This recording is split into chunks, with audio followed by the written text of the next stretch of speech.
امریکہ نے پاکستان کے موقف کو تسلیم کیا، یہ بڑی کامیابی ہے۔ کالعدم BLA اور مجید بریگیڈ نے بھارت کا ساتھ دیا۔ بلاول بھٹو کی حیدرآباد میں میڈیا سے گفتگو، کہا کوشش ہے اقوام متحدہ سے بھی ان تنظیموں پر پابندی لگے۔ روٹی کپڑا اور مکان کا وعدہ پورا کر رہے ہیں۔ 21 لاکھ گھر بنا کر مالکانہ حقوق پر عوام کو دے رہے ہیں۔ پیپلز ہاؤسنگ منصوبہ دنیا بھر میں سب سے بڑا اور شفاف منصوبہ ہے۔ سندھ حکومت عوام کی فلاح و بہبود کے لیے اقدامات کر رہی ہے۔ نیاز اسٹیڈیم کی بحالی کا کام مکمل ہونے کے بعد افتتاح کیا۔ ٹاؤن چیئرمین نے جو مسائل بتائے وہ بھی حل کریں گے۔ فیلڈ مارشل سعید عاصم منیر کا دورہ امریکہ، پاکستان کے موقف کی عالمی سطح پر پذیرائی۔ بھارت کا دہشت گردانہ چہرہ ایک بار پھر بے نقاب۔ سیکیورٹی ذرائع کے مطابق امریکہ کی جانب سے فتنہ الہندوستان BLA اور مجید بریگیڈ کو دہشت گرد تنظیمیں قرار دینا فیلڈ مارشل کی کاوشوں کا مظہر ہے۔ بھارتی سپانسرڈ فتنہ الہندوستان کو عالمی دہشت گرد تنظیم قرار دینے سے بھارت کا اصل چہرہ عالمی سطح پر بے نقاب ہو چکا ہے۔ بھارتی خفیہ ایجنسی را نے فتنہ الہندوستان کے ساتھ براہ راست روابط قائم رکھے ہیں۔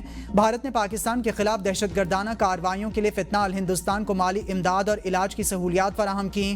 گودی میڈیا نے فتنہ الہندوستان کی دہشت گردانہ کارروائیوں کو جواز فراہم کرنے کی بھی بھرپور کوشش کی۔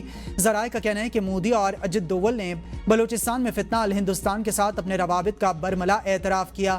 کلبھوشن یادو کی گرفتاری بھارتی ریاستی سرپرستی میں دہشت گردی کا واضح ثبوت ہے۔ بھارت کے دہشت گردانہ عزائم نہ صرف خطے بلکہ عالمی امن کے لیے خطرہ ہیں۔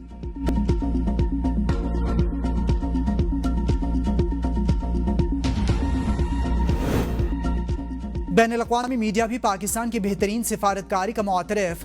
برطانوی اخبار فائنینشل ٹائمز کے مطابق فیلڈ مارشل سعید عاصم منیر کے امریکہ میں سرگرمیوں نے تعلقات کو غیر متوقع گرم جوشی بخشی۔ غیر معمولی سفارتی حکمت عملی سے صدر ٹرمپ کا اعتماد جیت کر سیاسی منظرنامے کو ہلا دیا۔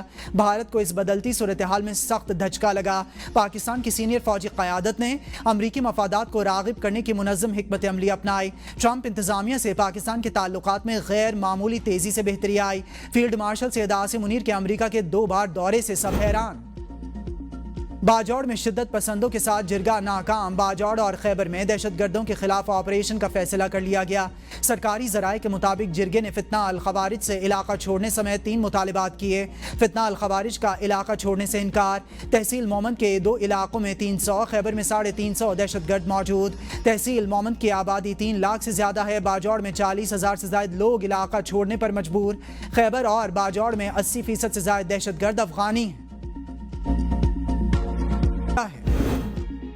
اسپیکر قومی اسمبلی ایاز صادق کی مذاکرات کی پیشکش، کہا کہ وزیراعظم پہلے بھی کہہ چکے حکومت سے بات کریں، میں بیٹھنے کو تیار ہوں۔ PTI کے 2 ممبران اعظم نذیر تارڑ اور نوید قمر کے ساتھ آج بیٹھ جائیں، بات چیت سے ہی حل نکلے گا۔ بھارت میں اپوزیشن لیڈر کو گرفتار کیا گیا، کوئی پروڈکشن آرڈر جاری ہوا؟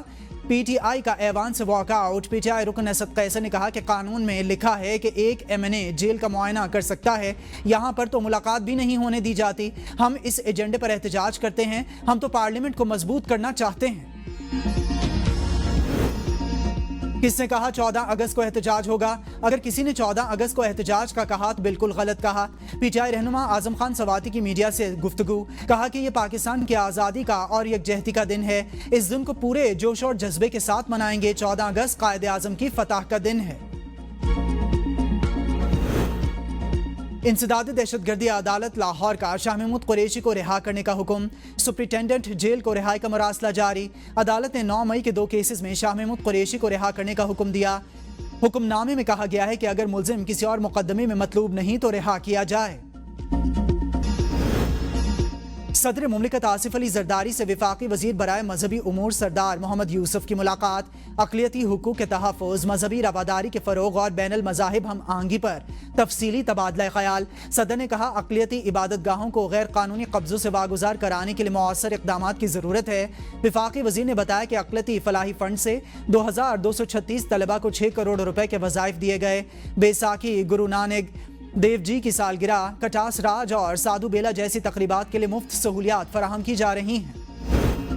پاکستان کی نوجوان آبادی عزم و ہمت اور بہادری کی مثال ہے۔ نوجوان آبادی ملک کی معاشی ترقی میں بنیادی پہیے کی حیثیت رکھتی ہے۔